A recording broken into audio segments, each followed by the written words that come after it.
Welcome to one of the most beautiful places in the world, Kotor, Montenegro, which is surrounded by the stunning Dinaric Mountains, perfectly reflected in the glass-like Bay of Kotor. It's a landscape that is sure to wow you. So in this video, we'll cover the top 13 things to do in Kotor, including some day trips that you can take to make your trip to Montenegro an unforgettable one. But be sure to stay to the end to see our Kotor accommodations and just how affordable a room with a view can be. All in this episode of Lucas World Travel. So first impression of Kotor is that it is such a cute town. It reminds me a lot of Dubrovnik, but because of the intense mountain landscape here, it's even more picturesque. Yeah, the things that I love about it is that it's very rainy here right now, but as soon as I walk out the door, the first thing I do is look at the mountains. The mountains are beautiful and they're right there. They're so close. Yeah, so the city is filled with these narrow streets that are just gorgeous and well preserved. All right, so let's show you around.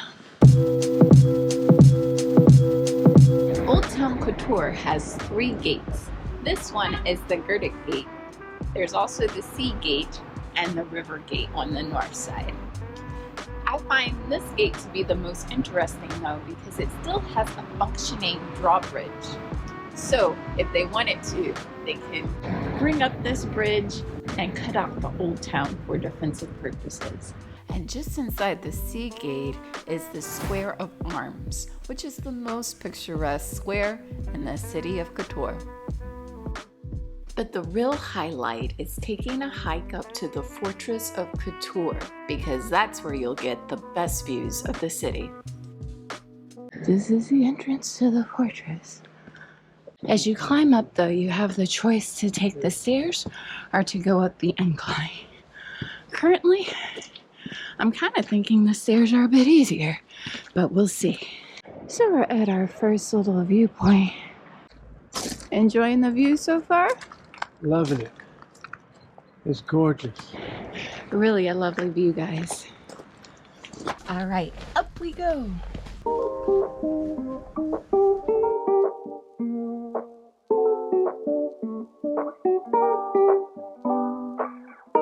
So we've already passed the church that's in between the fortress. So I think we're halfway there. So not too bad so far.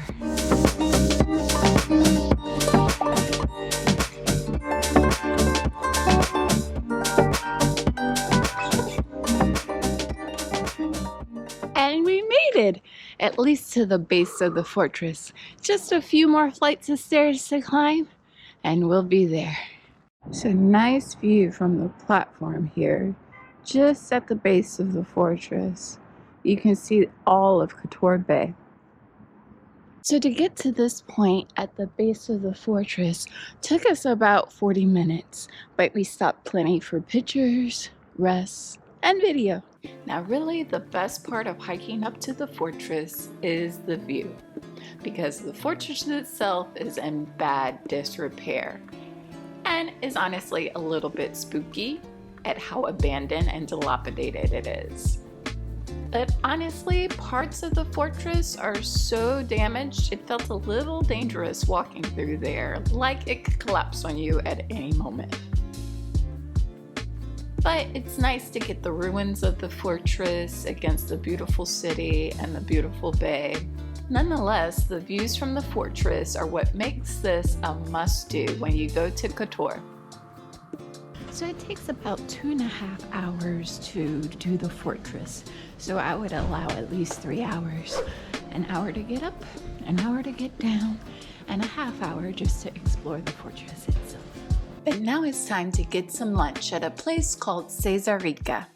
So I saw another vlogger on YouTube order this and it looked fantastic. So I'm gonna go with this squid stuffed with shrimp, pasta with mussels, which has been a favorite since Slovenia. We're getting a mixed salad with cheese to share. Now this smells really, really good. I hope it tastes as good as it smells.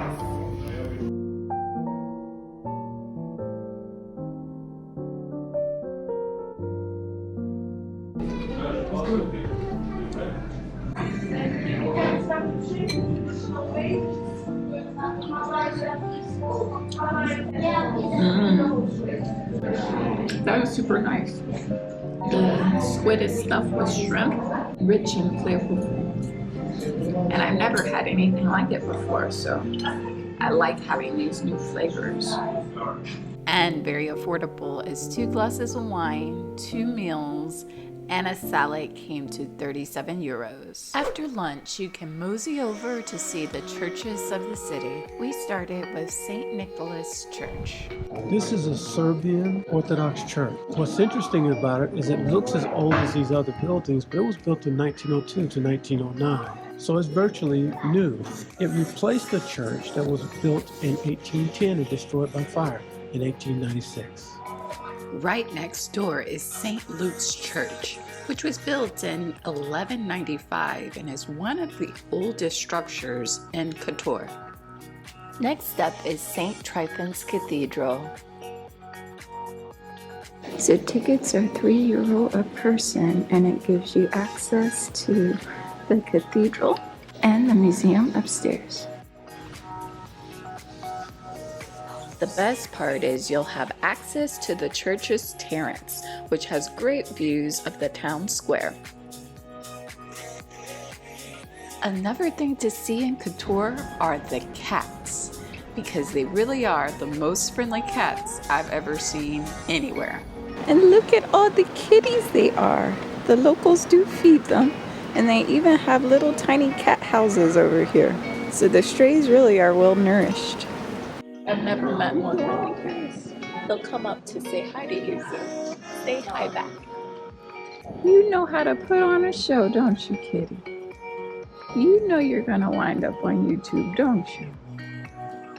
But for the best views of all of Kotor, you definitely want to take a boat ride out to Our Lady of the Rocks. Kendra and I are going to take the boat cruise. It's going to be cold. It's going to be cold. I already know it's going to be cold, but Kendra wants to take it, so we're going to do it.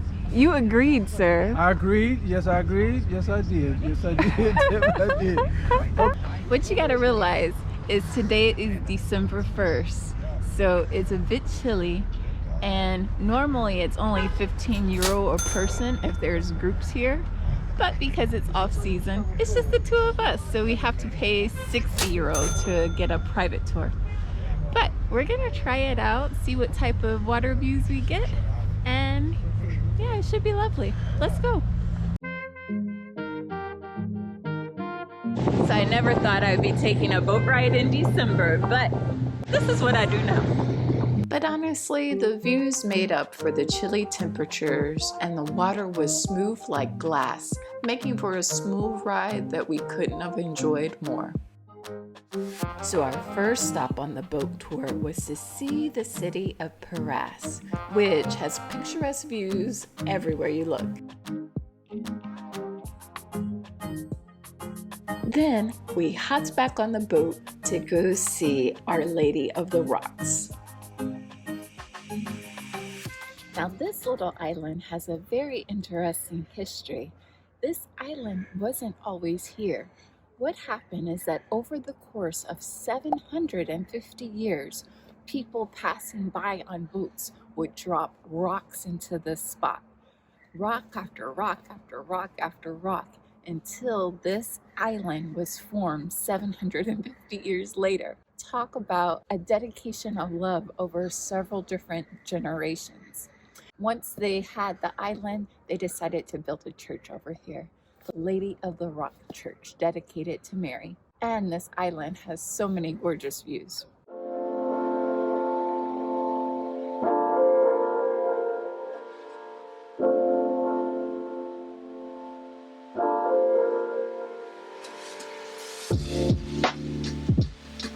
And even though I must admit, sailing in the middle of winter is quite cold, but the memory of having these gorgeous landscapes all to ourselves is enough to keep you warm.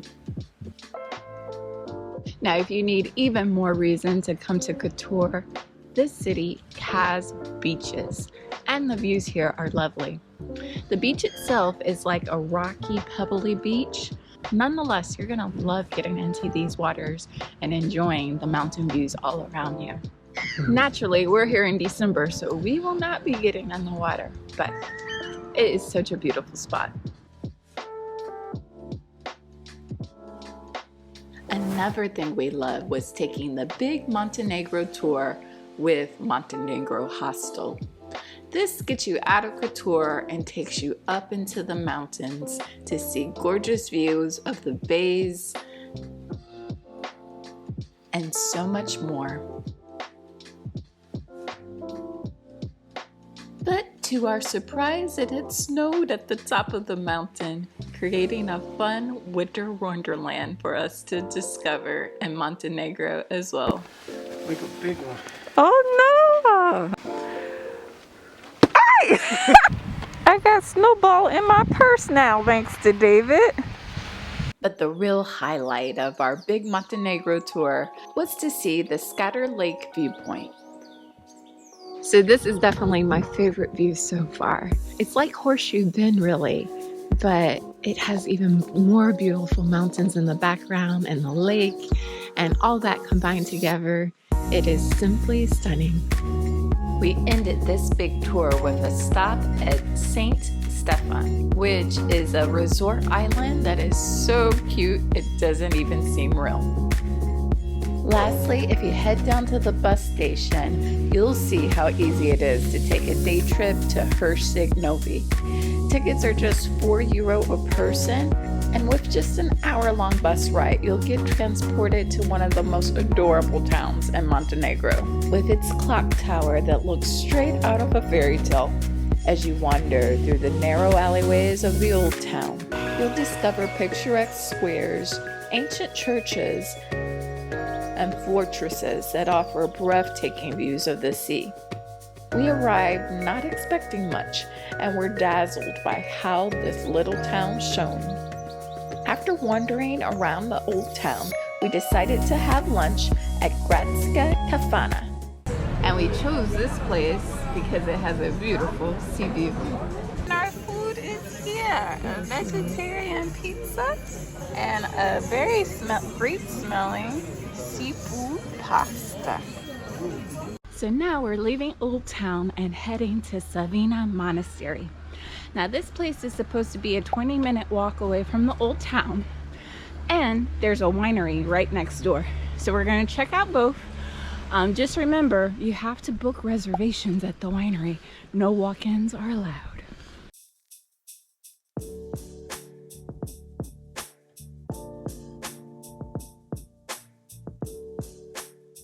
Well, after a quick stop to the monastery, now we're at the vineyard, which is right next door.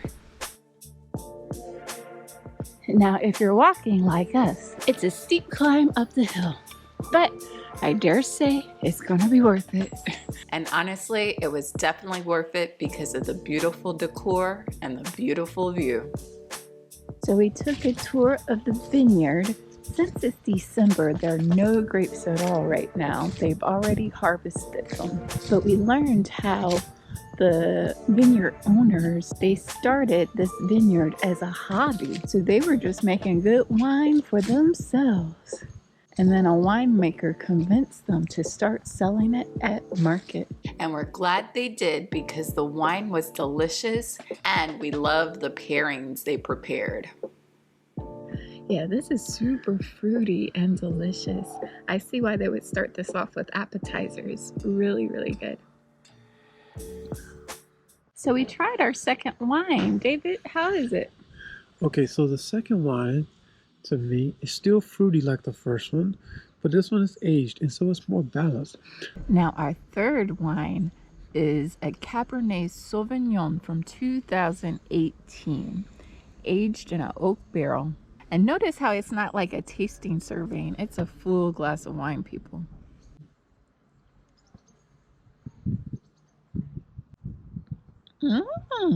It's very smooth. Okay, here comes the rakia. It's not rakia, it's grappa. It's grappa. So our last tasting is grappa. All right, David. Tell them how much alcohol is in that drink. This one has 40% alcohol. 49%. 49? I done forgot what the woman said. Okay. I'm going to sip mine. I'm not going to down this like a shot. It's sweet. It is sweet. Okay, we're gonna down this. Ready? I'm not going to down this. It's sweet and delightful. Okay, we're gonna It's not like super strong like you would think. Okay, we're gonna sip it like civilized people. You don't know. Even sipping it is strong. If you can't tell, we had a great time at the winery and highly recommend this tour.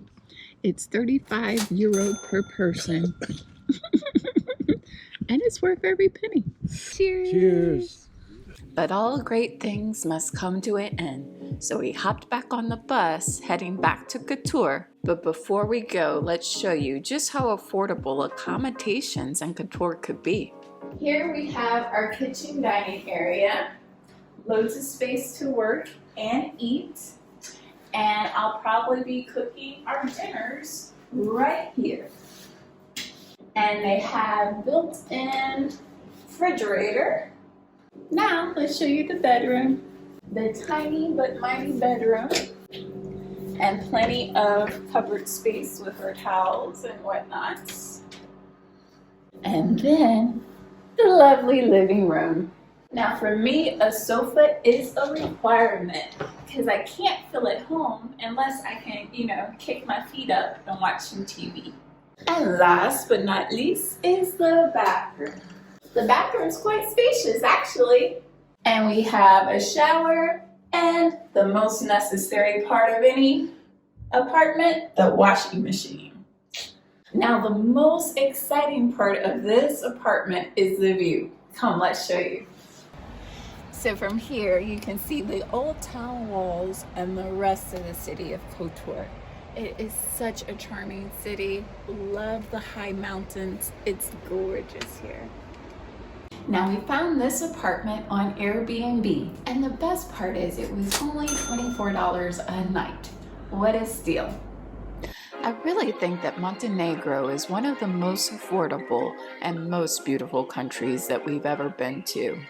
It's so underrated as most people only spend a few hours here while they're on a cruise. However, Kotor is definitely worth some extensive exploration, and we will definitely be back one summer day so we can fully experience all of Kotor's magic and nature.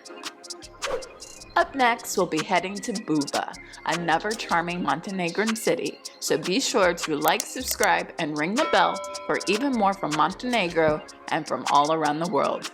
Plus, if you're looking for even more to do in the Balkans, check out our guide to Dubrovnik, Croatia on the right there. As always, thanks so much for watching, thanks for sharing with all of your travel pals, and happy travel planning until next time.